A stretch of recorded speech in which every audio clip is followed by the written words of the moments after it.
आज की कहानी, जीवन की दिशा कैसे चुने। एक बार की बात है, एक छोटे से गांव में एक नौजवान लड़का था जिसका नाम था अनमोल। अनमोल एक साधारण किसान का बेटा था, पर उसके मन में बड़े बड़े सपने थे। उसके पिता हमेशा कहते थे, बेटा मेहनत करो और अपना रास्ता खुद बनाओ।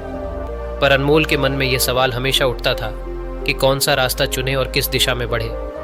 गांव के एक कोने में एक बुजुर्ग आदमी रहते थे जिन्हें लोग दादाजी कहते थे। दादाजी की उम्र और अनुभव की वजह से गांव में हर कोई उनका सम्मान करता था।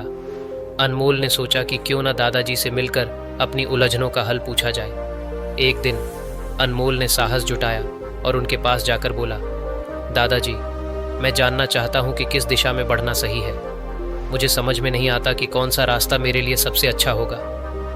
दादाजी मुस्कुराए और बोले, बेटा जवाब तो तुम्हारे ही पास है, लेकिन चलो मैं तुम्हें एक कहानी सुनाता हूं। अनमोल ध्यान से सुनने लगा। दादाजी ने अपनी आंखें बंद की जैसे वे किसी पुराने समय में लौट गए हों। उन्होंने कहना शुरू किया, बहुत समय पहले एक जंगल में एक हिरण रहता था। हिरण बहुत तेज दौड़ सकता था और उसके सींग भी बहुत सुंदर थे। एक दिन उसे अचानक महसूस हुआ कि उसे भी कोई खास लक्ष्य बनाना चाहिए, पर वह समझ नहीं पा रहा था कि जंगल में कौन सी दिशा में जाए।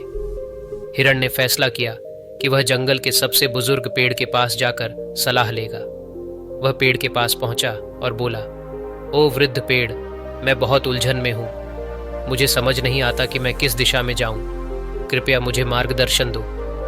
पेड़ ने कहा, हिरण, दिशाएं तो सब तुम्हारे सामने हैं, पूरब, पश्चिम, उत्तर, दक्षिण, लेकिन तुम्हें किस दिशा में जाना चाहिए इसका जवाब तुम्हारे भीतर है। तुम जो करने में सबसे ज्यादा खुश रहते हो वह तुम्हारा मार्ग है।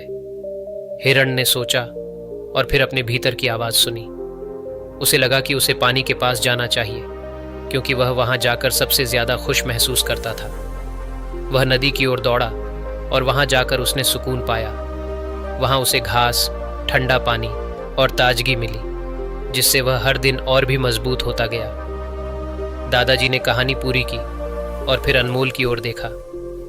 बेटा, हमारे जीवन में भी सही दिशा वही होती है जहां हमारा मन खुश और शांत महसूस करता है। बाहरी दुनिया में चाहे जितने भी रास्ते हों, असली दिशा वही है जो तुम्हारे मन को शांति और खुशी दे। तुम देखना, जब तुम अपने दिल की सुनोगे तो रास्ते खुद ब खुद तुम्हारे सामने खुलते जाएंगे। अनमोल की आंखें चमक उठीं। वह समझ गया था कि उसे खुद अपने मन की सुननी होगी और अपनी खुशी के अनुसार ही अपनी दिशा तय करनी होगी। उसने दादाजी को धन्यवाद कहा और गांव की गलियों में चलते हुए दिल में एक नई उमंग के साथ अपनी दिशा की ओर बढ़ने का फैसला किया। अगर आपको यह कहानी अच्छी लगी हो तो इसे लाइक करें और अपने मित्रों के साथ ज़रूर शेयर करें। और भी इसी तरह की अच्छी और प्रेरणादायक कहानियों के लिए आपसे निवेदन है कि आप हमारे चैनल को सब्सक्राइब करें। मिलते हैं अगली कहानी के साथ, तब तक के लिए अपना ख्याल रखें। धन्यवाद।